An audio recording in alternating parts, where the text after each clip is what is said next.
તમે રવિવારે fathers day અચૂક સેલિબ્રેટ કર્યો હશે. સેલિબ્રિટીઝે પણ સ્પેશિયલ ડે નું સેલિબ્રેશન કર્યું હતું.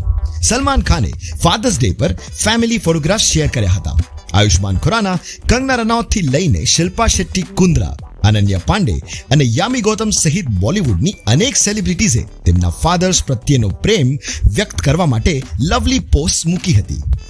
आयुष्मान ने लखी હતું कि बचपन में पापा की लगाई पाबंदियों को तोड़ने में बहुत मजा आता था और अब खुद पे लगाई गई पाबंदियों को तोड़ नहीं पाते.